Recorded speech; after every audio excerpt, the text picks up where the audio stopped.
Hey now, we are getting over, and I am the Silver King, Adam Silverstein, here to lead you through these hard times. Dada, with your WWE Crown Jewel instant analysis. That's right, Getting Over is back once again, and we are here, well, a few hours after the latest edition of Blood Money in the Sand went off the air to break down everything that happened during the 2024 edition of WWE Crown Jewel. We will, of course, discuss every single match, all of the results from those. We'll give you some grades for that and a final grade for the show in totality. But we will also discuss every storyline that transpired on the show and what it might mean for WWE going forward. Now, we have an absolute ton to get to on this episode, so I'm not wasting any time off the top. Allow the Silver King to remind you that the Getting Over Wrestling Podcast is all about the fight. Please head over to Apple Podcasts and Spotify. Leave a 5-star rating on Apple. Take a little extra time. Leave a 5-star written review. If you do, we will read it live right here on the show. Don't forget to subscribe on YouTube and follow us on Twitter, both at Getting Overcast, for episode drops, news, analysis, highlights, all of that good stuff. Those are the reasons to follow us on Twitter, of course. You also get to vote in our pre- and post-show polls surrounding premium live events like this one, and you can send in questions and comments that we will do our best to read on the show. When we do the instant analysis, we don't have much time for that, but of course, we try to get to them on our Tuesday WWE episode when we will take a second look at Crown Jewel. Please also remember, I happen to love the number 5. and I hope you do as well. So for $5 a month, $50 for the entire year, you can become an official Getting Overhead. Just visit buymeacoffee.com/gettingover. Sign up. You'll get the fastest 5 minutes in professional wrestling. Instant reaction audios, kind of similar to this one, breaking down every major TV show. And on Fridays, exclusive news analysis post. Again, you can get all of that at buymeacoffee.com/gettingover. Now we're going to do this edition of Instant Analysis slightly different than others we have done in the past. Generally, what we do is for the Go Home SmackDown, we'll insert some of the developments from that show within the individual matches as we're breaking down. But due to the way this podcast has unfolded over the last couple of weeks, the conversations that Vintage Chris Vanini and I have had about Roman Reigns, Jey Uso, the Bloodline, really that entire story, and because so much happened involving that storyline on the Go Home SmackDown, we decided to do the show slightly different. So what we're going to do is we're actually going to kick off with a breakdown of the developments from SmackDown regarding the Bloodline. Then we will get into your WWE Crown Jewel instant analysis. We'll talk about SmackDown, of course, in terms of the way it affected any other matches on the card. But we wanted to kick it off with that Bloodline breakdown, primarily because we just spent an hour talking about it on Tuesday's podcast. We had a lot of criticisms involving the storyline and the way it's transpired. So we felt it was best to go ahead and circle back, see if the Go Home SmackDown solved or perhaps quieted any of our criticisms. That way, the opinions for the match scheduled for Crown Jewel, and of course, when we move into our next WWE episode on Tuesday, all of us can be on the same page. And just a heads up, we did tape this portion of the podcast on Friday, knowing that we were going to have some scheduling issues on Saturday. So after this brief, let's call it intermission, discussing the Go Home SmackDown, it will be the Silver King taking you the rest of the way. Allow me to welcome in Vintage Chris Vanini so we can discuss what the hell happened Friday night on SmackDown, the Go Home show for Crown Jewel. Let's not forget that was taped 7 days earlier, so a full week before in Brooklyn, yet everything that transpired at the kickoff show earlier Friday, certainly on Raw, Monday night, that all happened after this was taped, but before it aired. And that, of course, confused a lot of stuff. Now, before we get into SmackDown specifically, I want to discuss one thing that happened on the kickoff show. Jey and Jimmy were interviewed together by Michael Cole. Jey said family fights and family makes up. Cole asked if Roman Reigns is going to play ball. Jimmy said the play called is for them to work together, but he hopes that will be the case from Reigns when they commiserate on SmackDown. Again, this happened 7 days after that was taped. Cole then asked Jay if he can get along with Roman in any way. He said he won't know until they get out there. And while there's a lot of unfinished business and he doesn't know if he can trust Roman, he answered the call for now because it's family and basically they have the same enemy. Cole then asked whether Jay can trust Jimmy. He said he does 100%. On its own, this segment neither saved what happened Monday night nor alleviated our criticisms of how rushed and illogical parts of this story have been. But it did at least give Jay some agency and conviction from the standpoint of him not just jumping back with Reigns out of nowhere. It helped us understand his willingness to at least listen to Roman, but it did not affect the absurdity of agreeing to fight alongside a guy who, again, abused him for most of the last 4 years without even speaking to him before accepting that match. That's the main problem that Chris and I had coming out of Raw, along with the fact that this has been rushed and some of it, the way it has transpired, has been illogical. Is that fair to say, Chris? Yes. And they didn't, pretend the announcement didn't happen. I was kind of curious how that would go. Right. Like, no, that announcement was made Monday on social media and just we're going forward with it. So there wasn't any, we'll see what happens. It was like, no, we're doing the match. So I was curious how that would go. I did like the way Cole addressed it, though. Like, those were the appropriate questions you would ask someone. Yeah. Given the absurdity of the order of operations that we just described. So at least they addressed it, and Jay gave a decent answer, is the best way I can put it. You did the best you could after being put in a stupid situation. Right. Exactly. Yeah. So now let's move to what happened on SmackDown.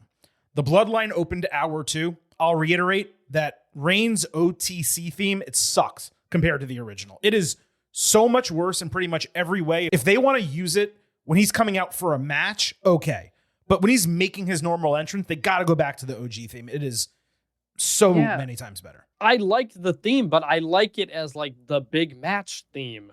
It doesn't work every single time you do it. It's too grand. It's an epic orchestral version of his normal song. You don't do the epic orchestral version for everything. So he can walk to the ring for a 5-minute segment. You do that for a match where you're this big grand wrestler is coming in, the best in the company, the best in the world. You don't do it so he can walk out and cut a promo. Yes. Yeah. So Jimmy actually commanded this segment. He reminded that Roman said they're stronger together. And he said it's time to squash the beef, which led to fans chanting, "Squash the beef." Reigns cut him off by sticking out his hand for the microphone, but just as Jimmy was about to put it there, Jay made his grand entrance. The crowd, no exaggeration, was twice as loud for Jay as it was for Roman when he entered. It was actually kind of crazy. Fans again chanted, "Squash the beef." Jay said he only took the match to get back at Solo Sikoa because he cost him the Intercontinental title and continues to mess with the family. Jay said their bloodline ain't fixed. And it's taking everything in him to just stand in the ring with Roman, given everything Reigns did to him. Physically, emotionally, and mentally. He outlined all 3 of those. But he said he showed up because it is still family above all. Jay said he is not Reigns' lackey. He's not his right hand.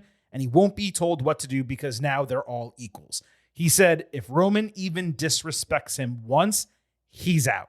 He basically laid down the law, completely saying they either operate as cousins, as one unit, or not at all.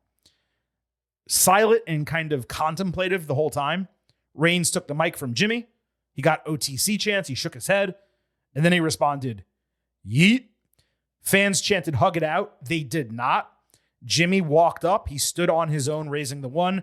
Jay did the same in the opposite corner. And then Roman joined them in the middle, standing in a direct line as opposed to the Usos behind him, to pretty much end the segment. And it was tough to tell from his facial expression. There was either respect from Roman to Jay, or it might have been insincerity. It was just difficult to discern. Now, in total, there was definite good and definite bad here. Let's start with the positives. Jay commanded the scene. He stood as his own man, got everything off his chest he needed to say, and we as viewers wanted and needed him to say. Maybe not everything, but let's say 80%. I wish he was more specific about everything. He's so mad that Solo Sikoa cost him the title once. What about the fact that Jimmy and Roman cost him the titles like 4 times? It was similarly effective that Jimmy opened the segment and Roman only uttered a single word of agreement by the time it was over. He didn't speak. So it was the Usos running the show over their cousin. That's a direct contrast to how pretty much every Bloodline segment went before that. And Jay being able to state logical reasons for accepting the match while clarifying that he has not forgiven Roman for everything that he did, that was important. So in a way, I don't want to say I'm more positive about it, but I'm a little bit less negative than I was on Tuesday's show. And that is a step in the right direction. But many of the same problems we discussed still exist. By not having Reigns speak, he literally has not made amends. Didn't even make an effort to do so because he wasn't given a chance. It's one thing for Jay to stand up for himself and for Roman to respect him for it. That had to be part of this. So that box gets checked. But Reigns not having his come to Jesus moment, like before or even after Jay's statement, rather just having him say yeet, in theory, that should stand in the way of any actual healing, because there hasn't been any. When I use this example, I don't want you to get it twisted. I am not minimizing substance abuse problems by comparing them to a wrestling storyline. Stay with me, though. But imagine if someone was considered to have graduated their 12 steps in the program, except they completely skipped examining past mistakes and making amends.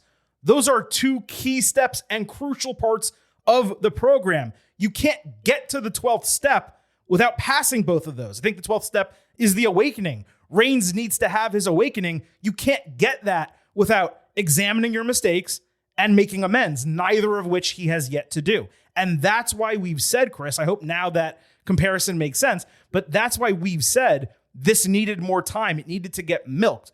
And because it was not, for whatever reason, it continues to feel completely rushed. Now, look, that is me discussing it on its face. If we see some of that transpire over the next couple of weeks, where these underlying issues and problems bubble up to the surface, and that leads to them actually becoming close again on screen, maybe that will save it on the back end with all of this coming together. It's certainly possible. They still need to work in Sami Zayn. We've seen stuff like this happen before where we see a part of the storyline and we're like, this does not make any sense. And then on the back end, they fix it. We've also seen them do the storyline, like when Jimmy came back, where it was like, this doesn't make any sense. And they don't fix it, right? And that was a small, blemish on what has otherwise been a fantastic storyline. This right now, unless they have story that we're not expecting, might be the second one. But that's the problem, because given the depths and intensity of this storyline over the last 4 years, it still comes across to me as half-assed, putting the cart before the horse. In this case, announcing a match before mending fences, then teaming before the relationship itself, Chris, has been legitimately repaired. Yes, that was the problem. We announced this match at Crown Jewel, and then you just had to retroactively explain it. And given that they did the best they could, Jay really did have a commanding presence. People are super into him, and people are super into what's going on. I know we crapped on this for a lot on the preview show and are again here, but it's just there. For me, it's always coming down to moments. There are no moments here with this Bloodline reunion, and that's not to say Jay's doing things that do or don't make sense. That's fine, but pro wrestling is never exactly traded in nuance. Mm-hmm. It's about doing the big thing and getting there. And so they sped through this bizarrely. And it is funny. My brother texted me. He goes, Jay says it's family over everything, as they're about to go into a fight against their brother.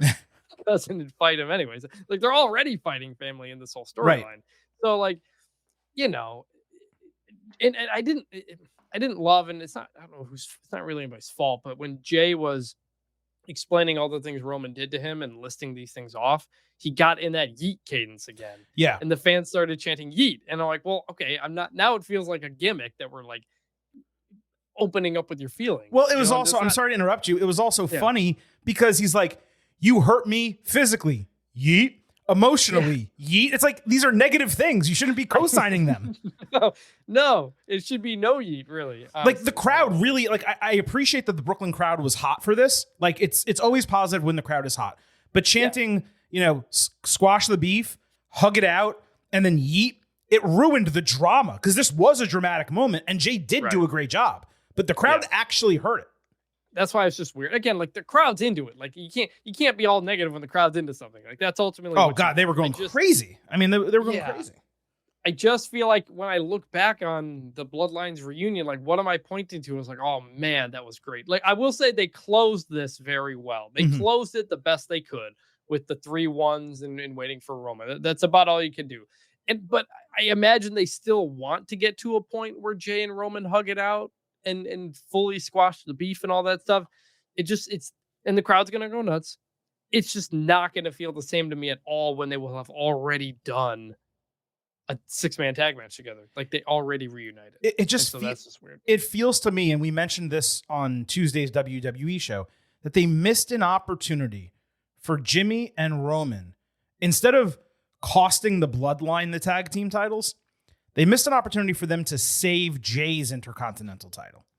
Had they done that while this was ongoing simultaneously, and Jay's like, I don't know if I can trust you guys. You cost me the World Heavyweight Championship. You've cost me the Intercontinental title multiple times. Now that I have this and I'm my own man, you guys want me back in with you. Well, that's not going to cut it, right? Like if he still had the title. And there were situations that transpired where Jay was about to get screwed out of the title and Jimmy saves him and then Roman saves him. Basically what they did for Motor City Machine Guns, which have no relation to them whatsoever. If they had done that for Jay and then Roman and Jay hugged at the end of that, I mean, that would have been explosive.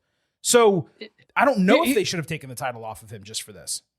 That's true. I mean, like again, like the easiest thing to do here, whether it was Raw or SmackDown or another week or what, Roman apologizes. Roman says, I'm sorry, you were right. But Jay's like, I was hurt, blah, blah, blah. Leaves the arena. We don't see him. Right. End of the show. Roman and Jimmy are getting beaten down by the Bloodline. Jay's music hits. He comes out and saves him. Gives him a hug. Match is announced. It's right there, man. But it's still, even that though, Chris, even that is not getting to all the depth that we want this to get to. No, but like, it's just like, that's pro wrestling 101 right there. The way they've done this has just been, it's just really strange. And it's unfortunate because the Bloodline has been full of humongous moments. Yeah. And I'm just kind of surprised how they handled that. I think part of it's been backwards and part of it's been incomplete. And when you combine those on a rush timeline, if you're a longtime fan that's been following this storyline from the beginning, you're saying to yourself, I just want more. I want it to be perfect, right?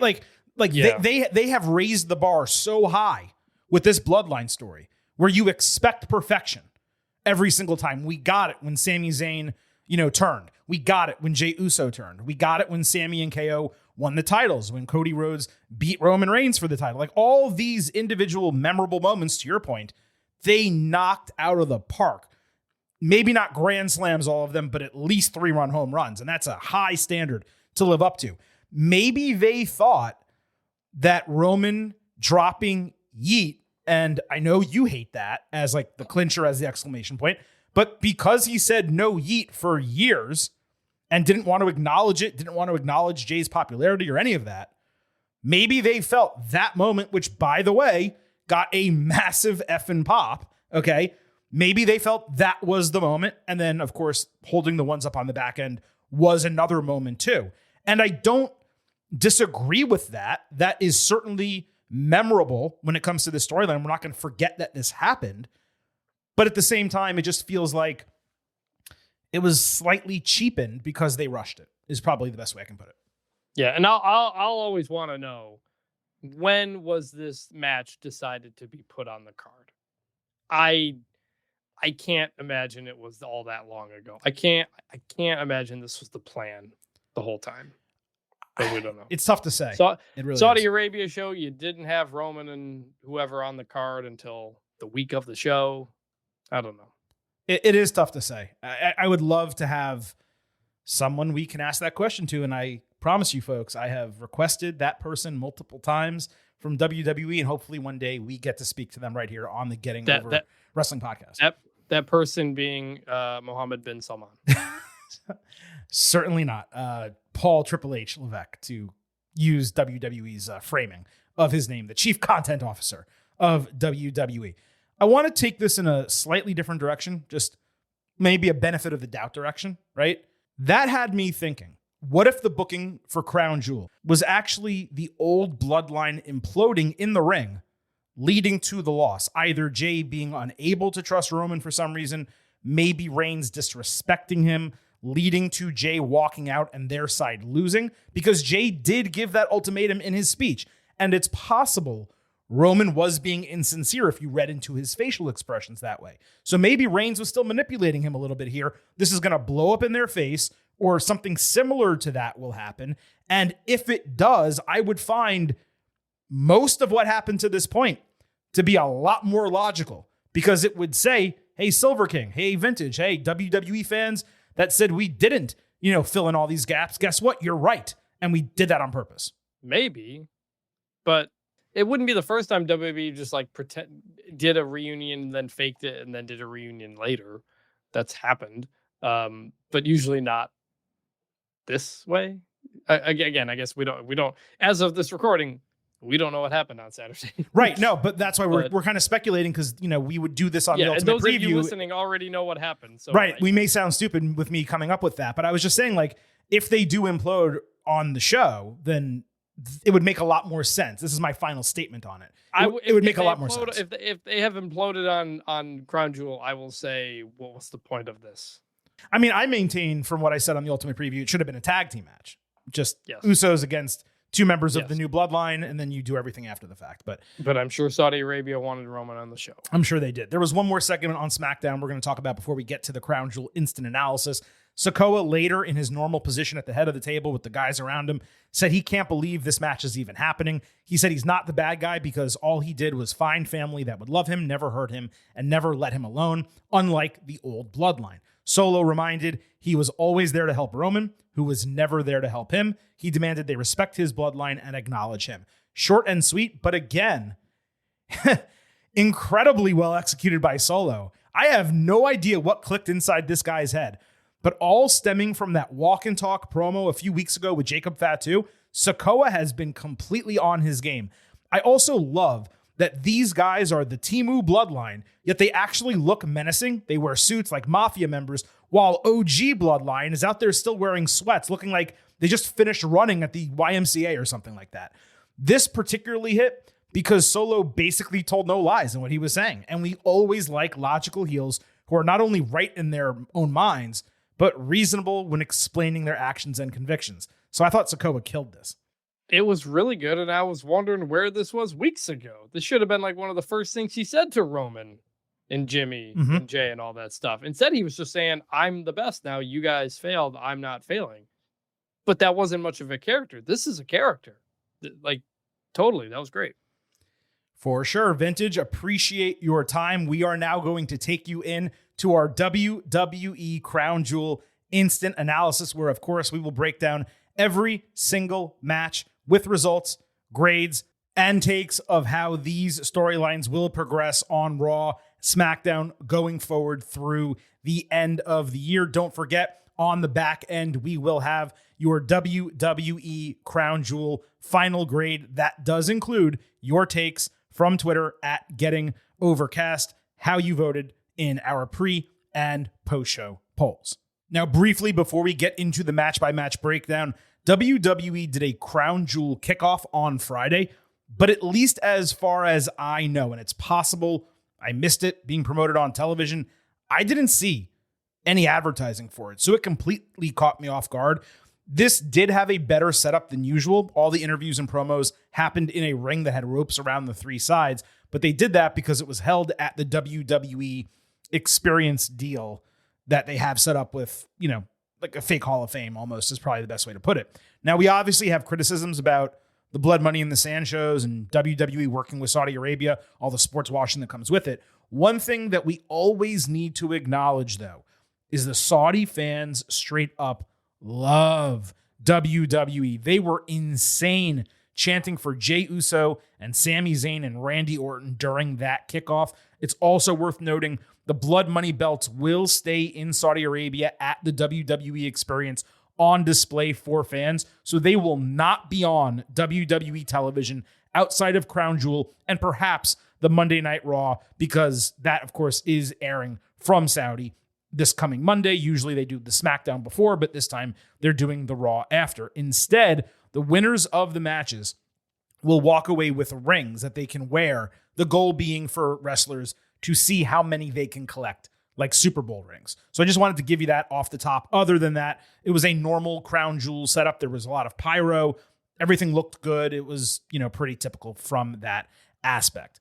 Let's go ahead and start with the Bloodline. Even though that opened the show, it's of course what we just spoke about, so it's fresh in your mind. I feel like we should touch it off the top. What was interesting is this match was billed as Roman Reigns and the Usos against the Bloodline.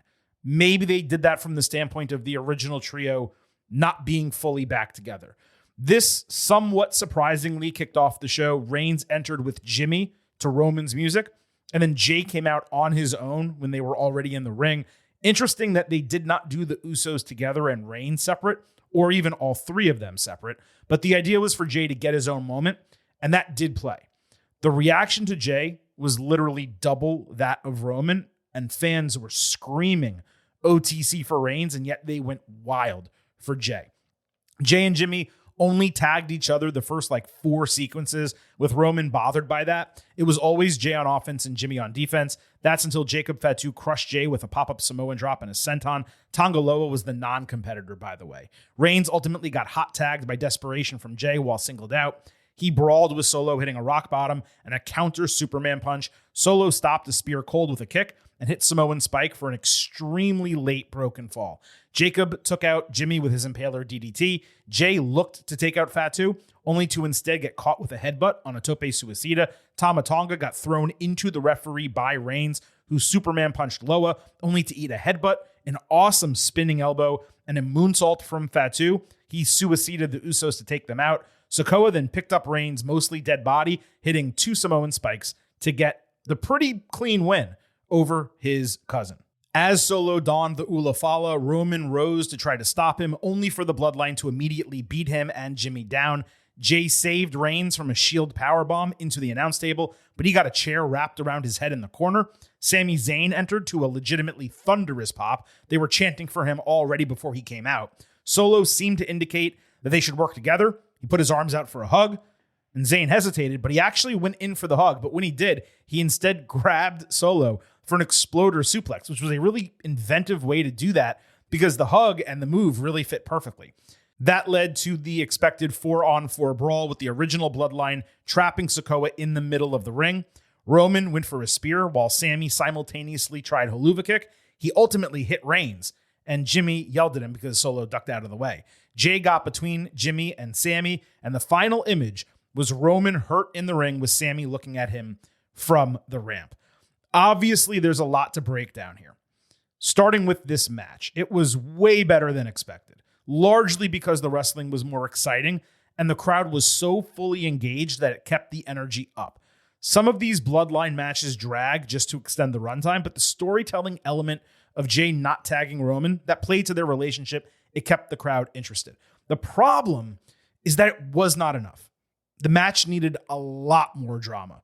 The finish was a total surprise from the standpoint of the referee bump not actually leading to anything. And Solo did basically get a clean win. You're going to say, well, the idea is that Jacob was able to get a lot of offense without being the legal man he would have otherwise gotten disqualified. I mean, maybe. We see that happen in wrestling all the time, even when the referee's awake and aware of what's going on. So really, it was Reigns basically getting beaten clean by Sikoa, with Fatu again doing most of the work. That was surprising.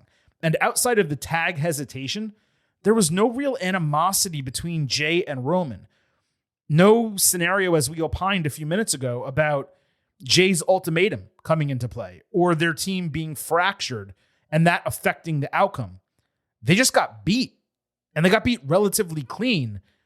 And therefore, it seemed almost worthless to that end.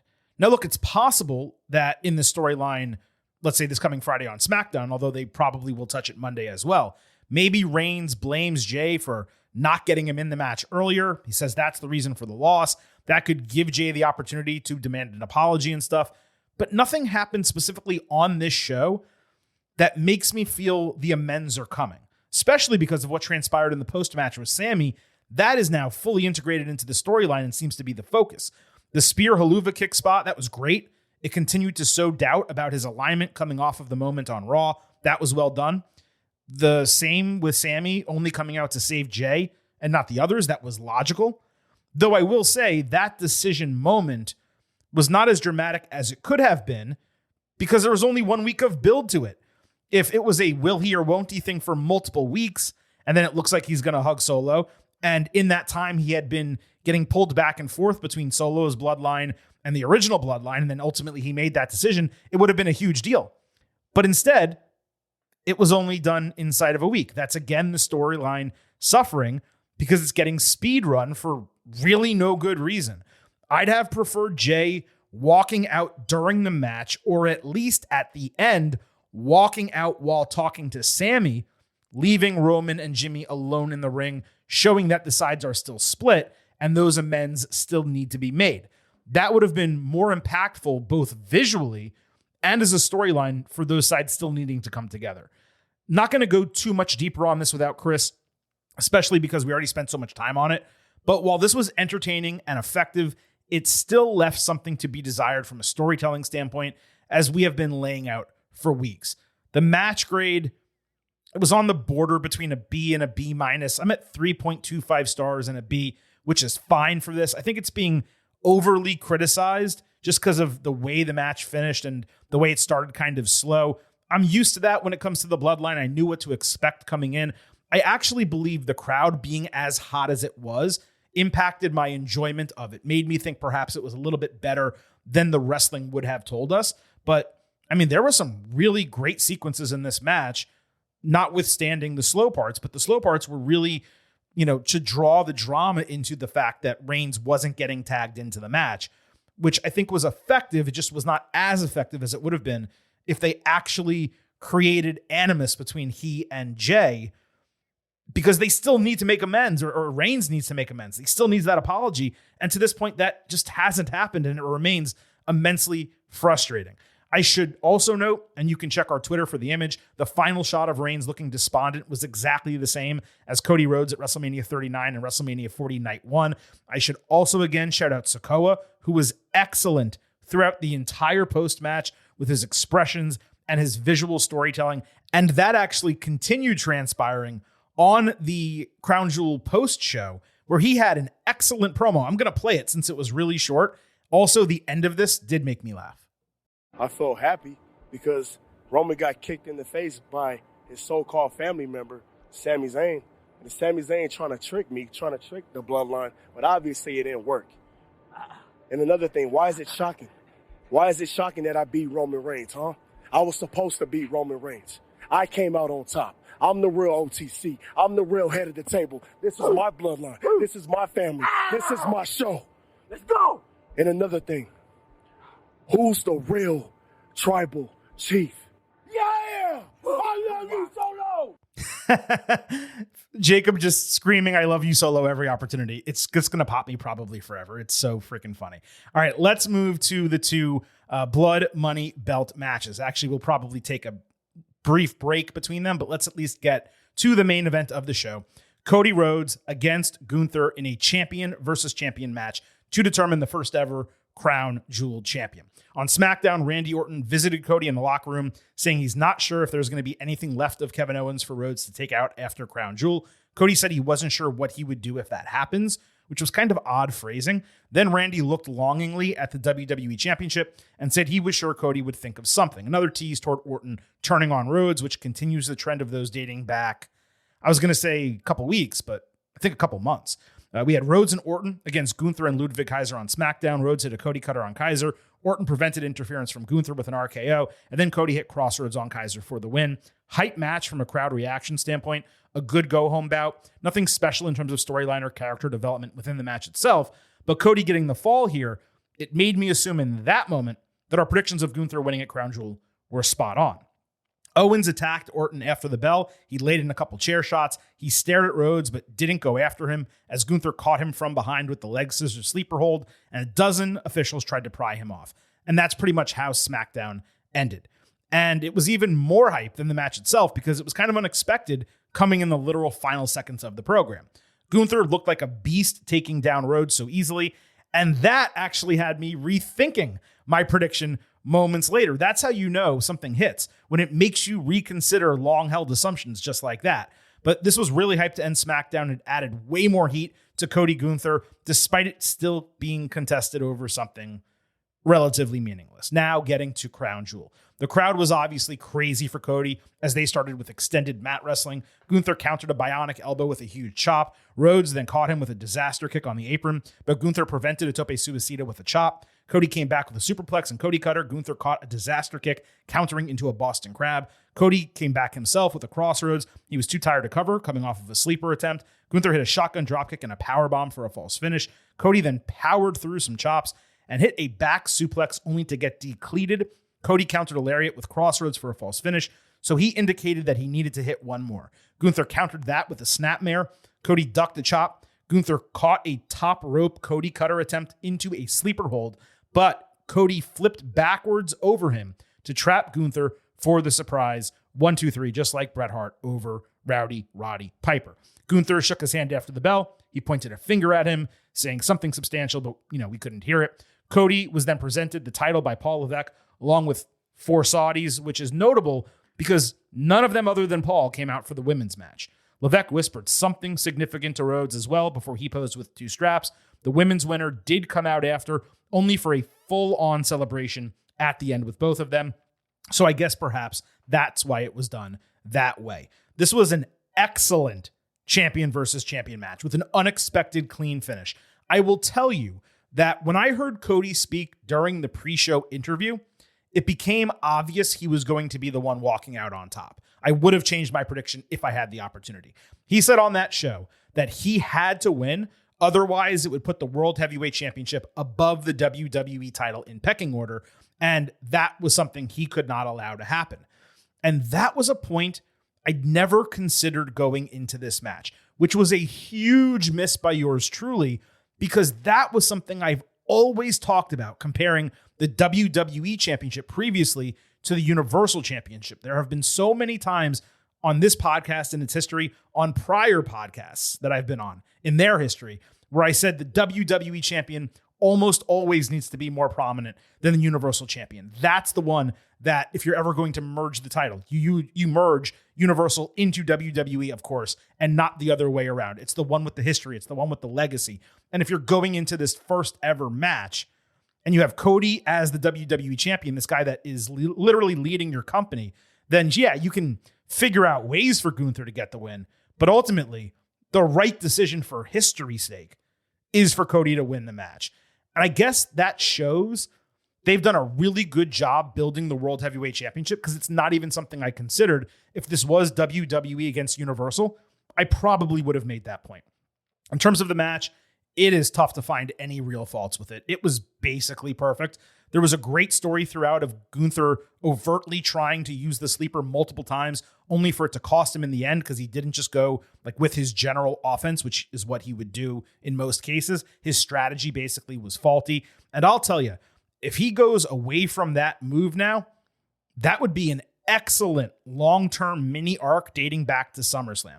He broke it out pretty much against Damian Priest. He used it to retain the title a bunch, and then it failed him, so now he goes away from it. Cody beating Gunther the same way he beat Brock Lesnar the first time put over Gunther's dominance by requiring Rhodes to escape in similar fashion. And it was also a great finish to a properly traditional match, like territory style, NWA style in many ways, which is something Triple H kept reiterating when talking about the whole blood money belt concept, how you never really get champions fighting each other. We've already, gone back against that and pointed out that, of course, in WWE history, from bragging rights to Survivor Series, they've done it plenty of times. But this was a far better outcome than having Owens interfere, especially since there was a lot of interference in the women's match, and particularly because Triple H wanted this to be something that matters. And it did feel like it mattered at the end, even if we as viewers, or at least some of us as viewers, didn't actually care about the championship itself. I'm giving this 4.5 stars and an A. It didn't come close really to A+ territory, but I also watched it in pieces given my schedule, so maybe I'll adjust it on a second look this Tuesday. but if you are someone who has watched old school wrestling or, let's call it more traditional territory wrestling, and you were transported to this match and you watched this through, you would have said, holy shit, these guys tore the house down. I can see people, it not being their cup of tea because there weren't a shitload of false finishes or tons of high risk moves or, whatever is more trendy and modern these days. But sometimes you just need to have a different type of match. And considering this came immediately after a match that was completely different from it in pretty much every single way, I thought this totally delivered. So like I said, 4.5 stars and an A. It was indeed the match of the night. Now, before we get to the Women's Crown Jewel Championship match, let's stick with this Cody Rhodes storyline. We had Randy Orton against Kevin Owens' schedule. Now, first on the kickoff, Orton got serenaded for what felt like 10 minutes. It was a total love fest for him when Owens interrupted, sharing his hurt that Orton chose Cody over him. He promised to put him down for good. Security refused to let them go face-to-face, and it was a pretty solid build for the match. It was actually a necessary confrontation, given KO had been off TV until SmackDown, and this actually happened before SmackDown, so we didn't even know that was coming. WWE aired an Owens promo from his car on SmackDown. Again, the show was taped. He said he tried to call Orton all week because he doesn't want to fight him and doesn't understand why Orton wants the match. KO said he didn't want to hurt Randy, but he will hurt him, just like he hurt KO. It was monotone. It was really simple, trying to convey gravitas. I would say it worked, but not having Owens in person to build this over the prior couple of weeks, that remained disappointing. Now, during the countdown show before Crown Jewel, Owens was wearing a Cowboy Bob Orton shirt after again wearing the Dusty Rhodes shirt on SmackDown. He reiterated that he's been silenced by WWE. He did not take the opportunity to state his case, but he did reveal that he and Kathy Kelly flipped a dune buggy 3 times over the last couple days while in Saudi Arabia. Both of them are totally fine. It was fun how Kathy had his back. They almost bonded in kayfabe from the experience, and KO used it in a passionate promo talking about being hurt by Orton, saying the dune buggy couldn't hurt him as much as Orton did. Also, in the post-show and really multiple times throughout Crown Jewel Day, let's say, Owens was very much acting as a delusional heel, basically thinking everyone was against him. I'm not going to go over what happened over the rest of the show, but that's just something that you should remember going into TV this week. Now, in terms of the match, the fans didn't sing, but screamed Orton's theme at the top of their lungs. It went on so long that his entrance actually looped. Owens attacked him with a chair as he posed on the top rope, but he ate a backdrop into the announce table. Owens went after Randy's knee and used a chair, so the referee stole it away from him. That led to KO stunning the official and the match getting waved off. Orton did another announce table backdrop, but Sean Daivari ran in, stole the chair from Randy, so he got run into the ring post. Orton hit the draping DDT on Owens. That led Nick Aldis and Adam Pearce out. Pearce took an RKO out of nowhere, which got a massive pop.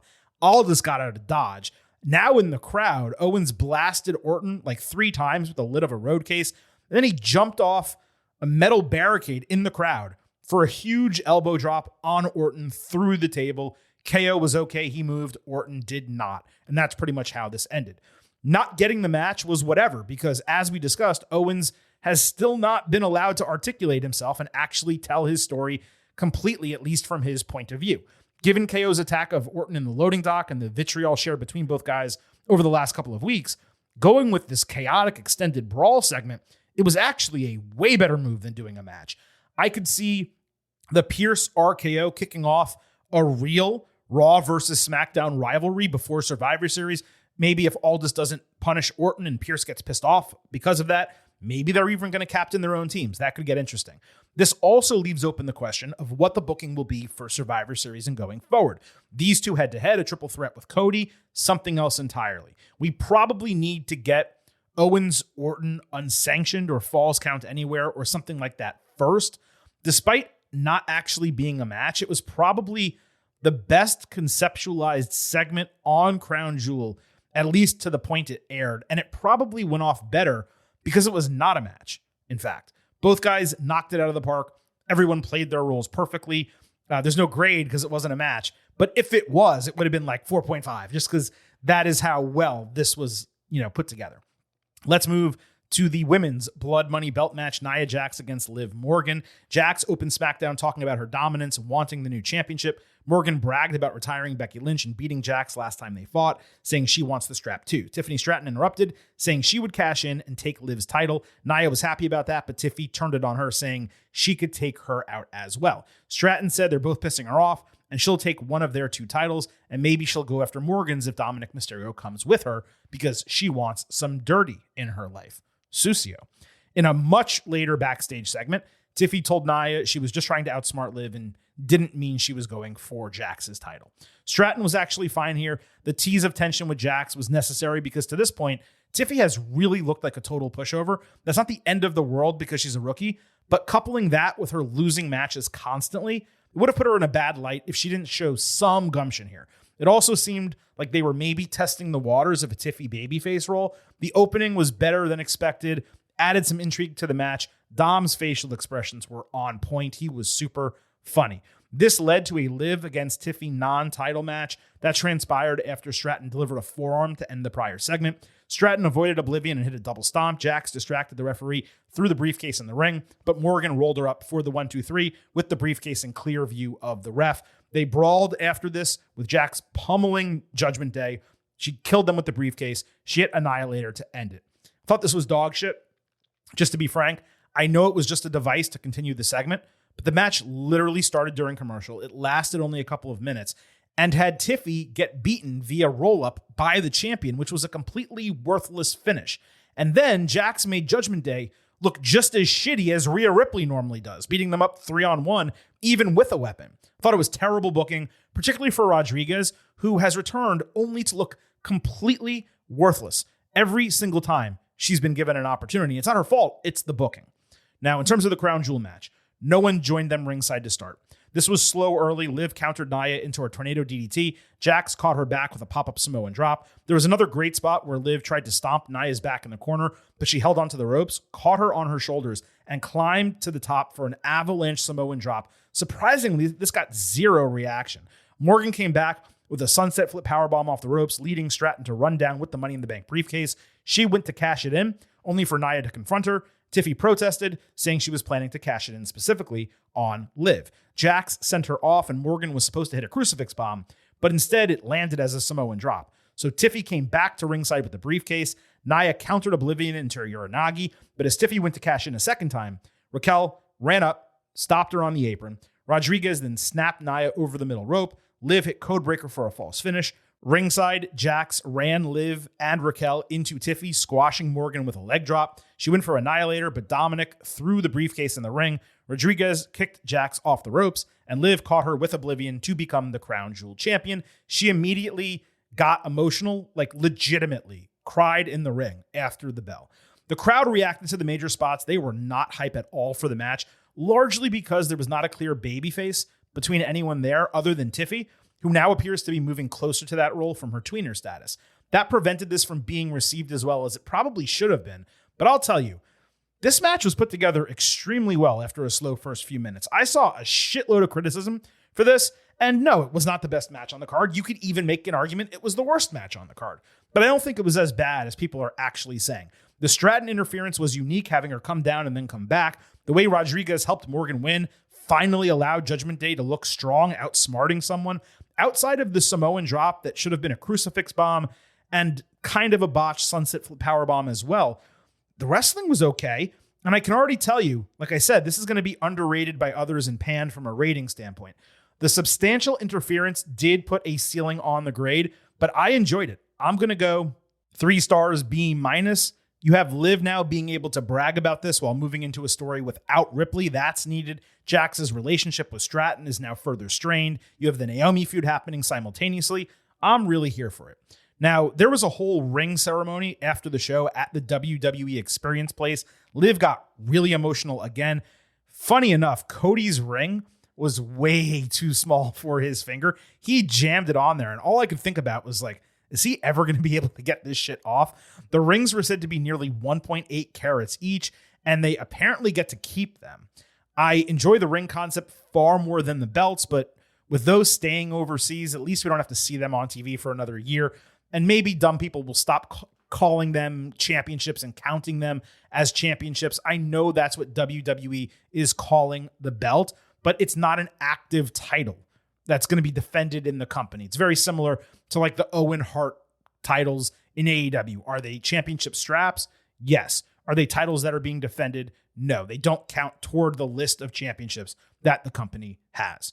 Let's move to Seth Rollins against Bronson Reed.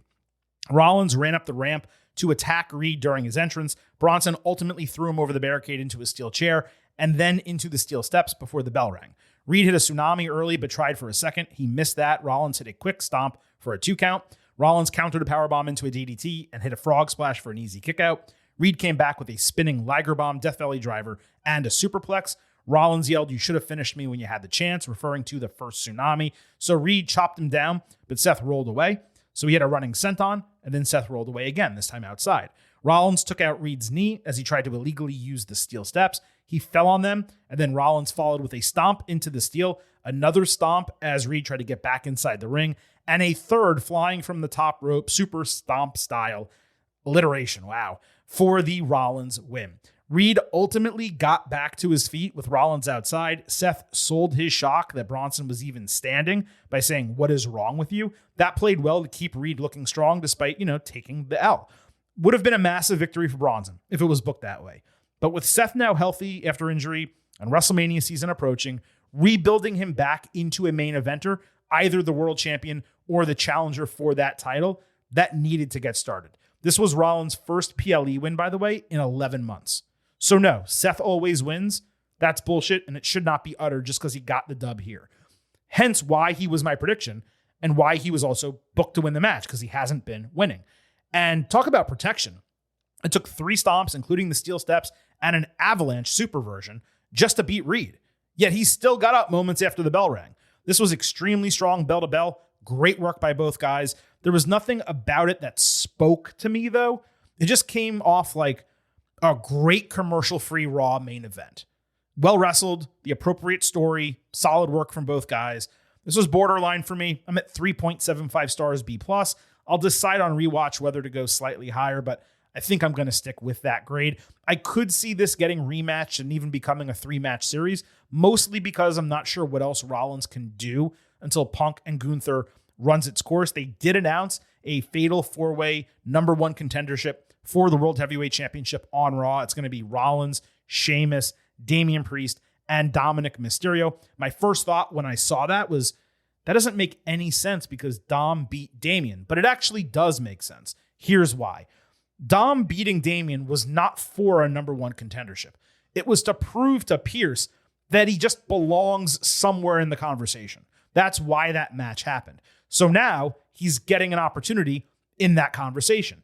Priest, of course, still deserves, I don't want to say he deserves a rematch with Gunther, but he deserves an opportunity to get a rematch with Gunther, given he was beaten for the title. And of course, Dom didn't beat him clean, so you could definitely put him in here. The only person in this match that's actually surprising to me is Sheamus, because he said, I don't want to fight Gunther anymore. Yet he's being put in a match where if he wins it, he's going to fight Gunther. So I'm going to make the assumption that Priest ends up winning and they run this back as a television match. At least I hope, fingers crossed, I really hope that we're not getting Gunther and Priest at Survivor Series. That would be kind of frustrating. Let's move to the United States Championship. LA Knight, Andrade, and Carmelo Hayes in a triple threat. In a trio of tape promos on SmackDown, Andrade first said he feels tranquilo because despite his unresolved issues with Melo, he has the chance to beat both of them at the same time and become champion. Melo then said, and I quote, "I can't think of a better place to become the United States champion than in the Kingdom of Saudi Arabia." Really? You sure about that, dog? You can't think of anywhere better. Maybe, I don't know, the United States or Canada or literally anywhere that's a democracy. I mean, you can't think of anywhere better than Saudi Arabia to become United States champion. Dumbass line. Off is a direction you can fuck. And that's either for Melo or whoever wrote that.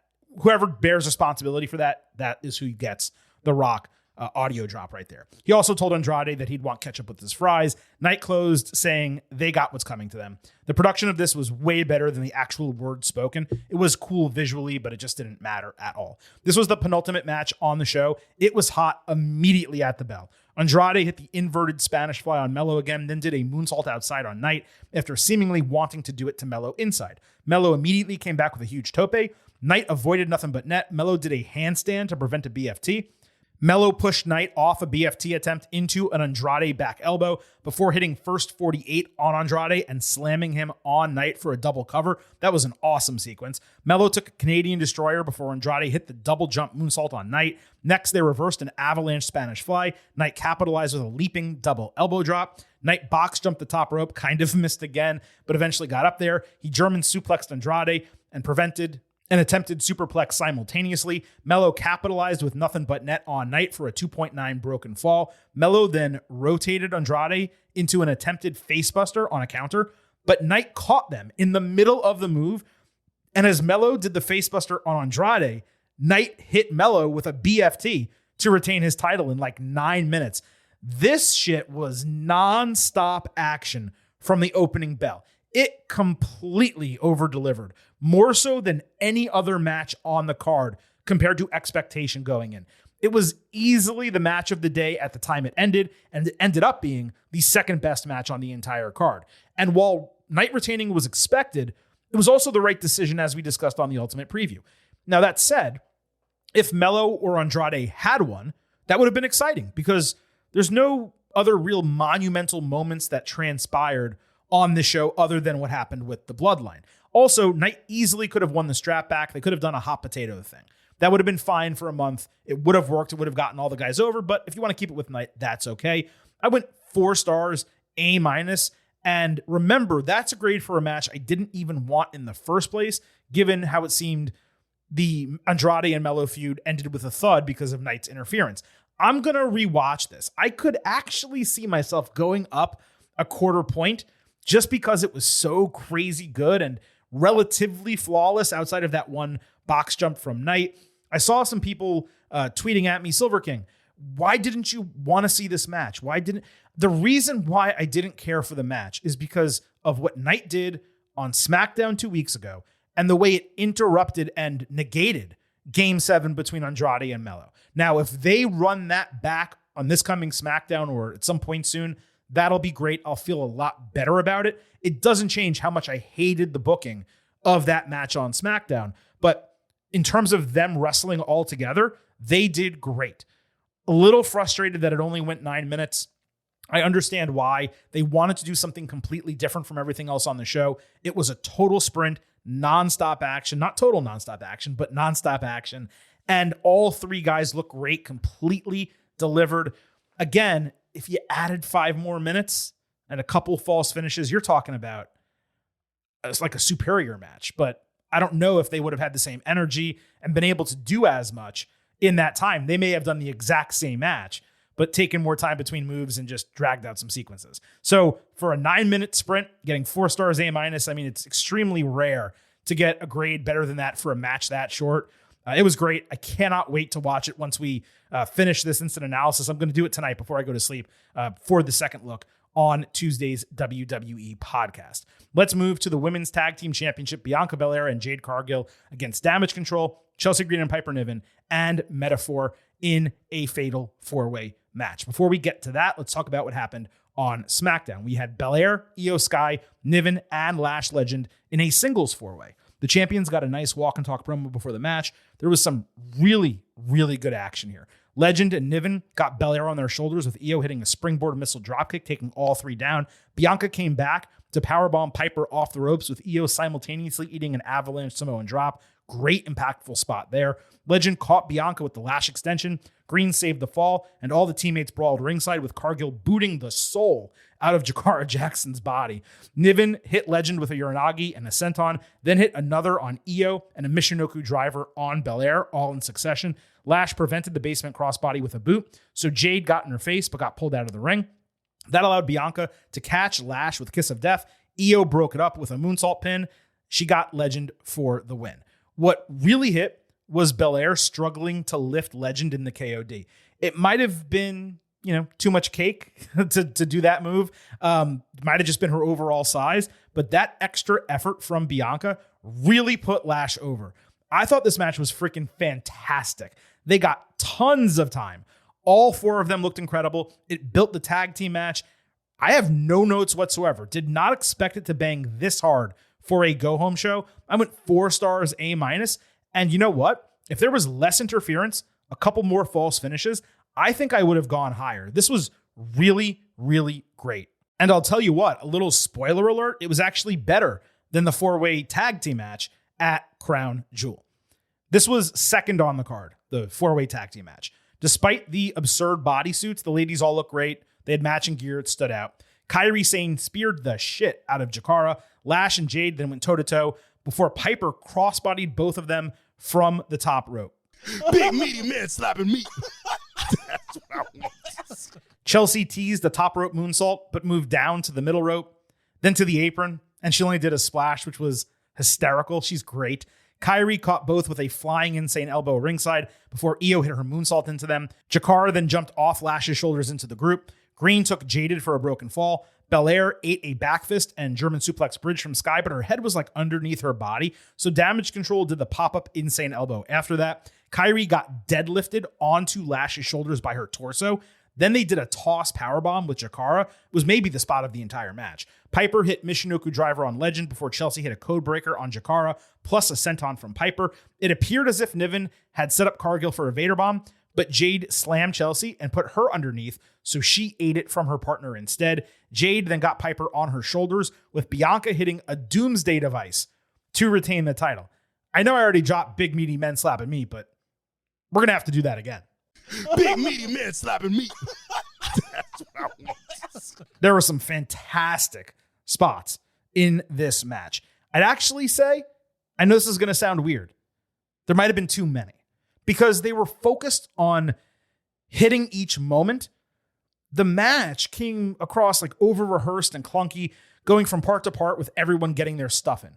There also weren't enough near falls given how many big moves actually happened. It had nowhere near the same flow as the singles match on SmackDown, even though most of the women got great reactions. The Metaphor ladies got a chance to show their stuff, and Kairi was actually, for me, the MVP of the match, which was great to see. Chelsea and Piper were fantastic as well. If you want to say try MVPs, I'll go with that. 3.5 stars and a B. There was so much in here that I find it tough to go lower than that, but putting it in direct contrast with what we saw like 16 hours earlier, it did pale in comparison to the 4-way singles match. Too clunky, too confusing late, not knowing who was legal. And then they did the 2 legal woman rule, which is usually par for the course with a 4-way tag. I just hate it. I want everyone legal. This probably should have been a tornado match. I think it would have come across a lot better. As far as Bianca and Jade winning, that went as expected. The only other team that would have made sense was Chelsea and Piper. But given the expected heel dominance coming in, the faces needed to get their spots. Belair and Jade really flash when they work against teams that can match their strength and athleticism. All in all, a great look for the division.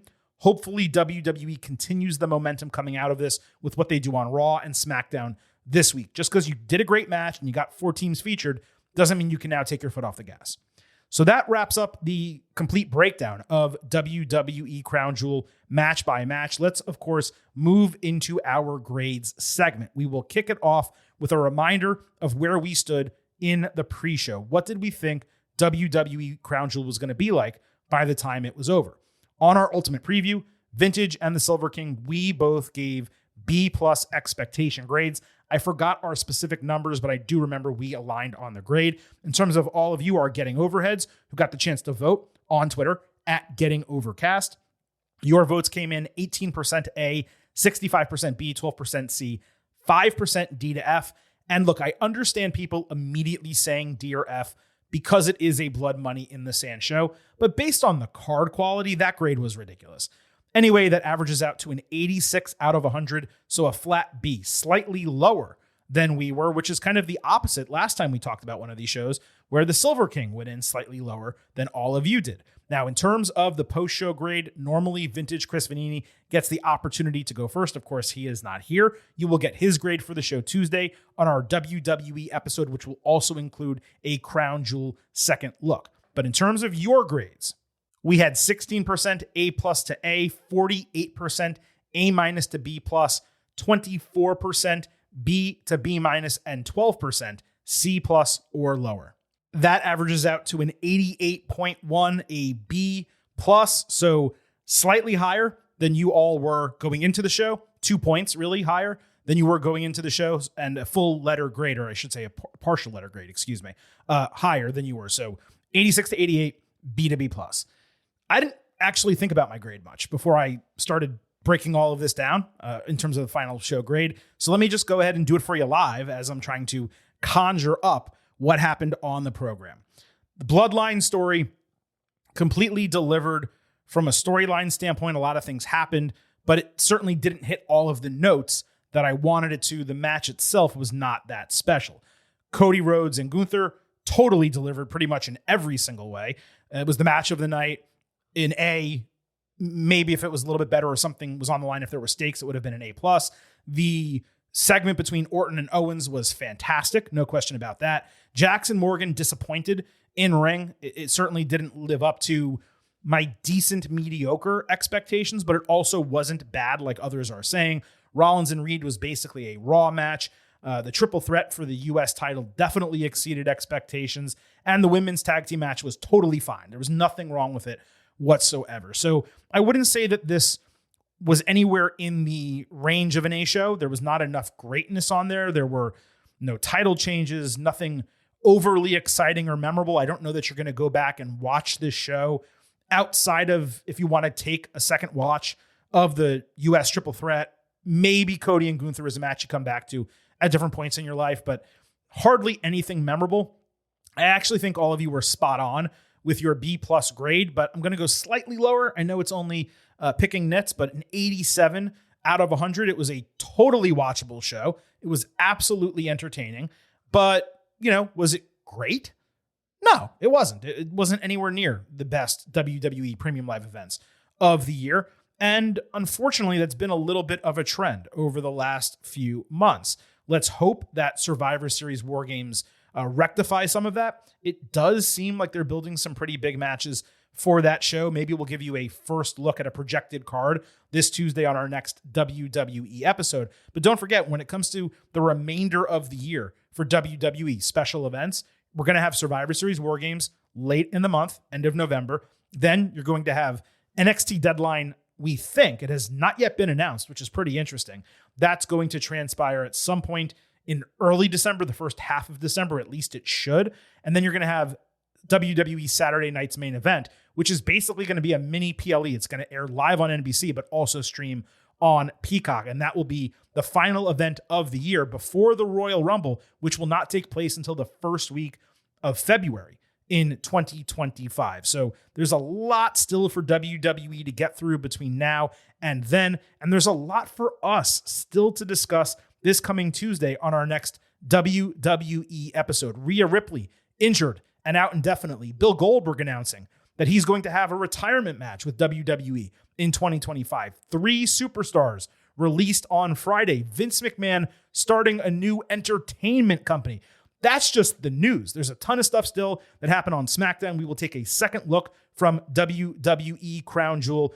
And of course, we will break down every single thing that happens on Raw this coming Monday night. So I appreciate all of you sticking with your boy, the Silver King, as we dove into this WWE Crown Jewel instant analysis. I know many of you like cracking open a cold one and drinking it along with us as we do these instant analysis episodes. Of course, because the Silver King did most of this on his own, I did not have that opportunity, but hopefully we will get to that for future PLE and pay-per-view instant analysis breakdowns coming up before the end of 2024 and also going into the future. It is a tradition here on the Getting Over Wrestling podcast. Just when these shows happen on football weekends and there's a lot of stuff for myself and Vintage to do simultaneously, that does become difficult. On the way out, allow me to hit you with some reminders first that the Getting Over Wrestling podcast It's all about the fight. So head over to Apple Podcasts and Spotify, leave a 5-star rating on Apple, take a little extra time, leave a 5-star written review. If you do, we will read it live right here on the show, and we would greatly appreciate you doing that.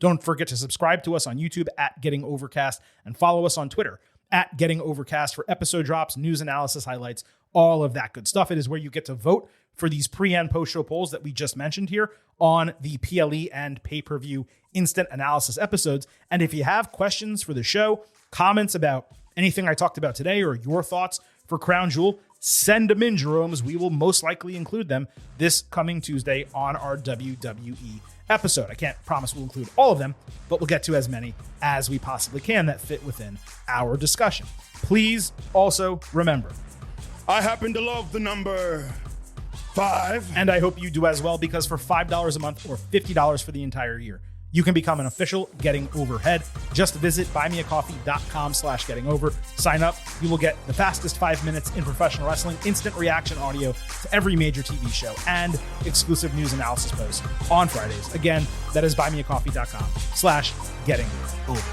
Thank you all so much for listening to the latest edition of the Getting Over Wrestling podcast. As mentioned, we'll be back on Tuesday with your next WWE episode. But at this point, it is time for the Silver King to sign off and leave you with just 3 final words. Bye for now.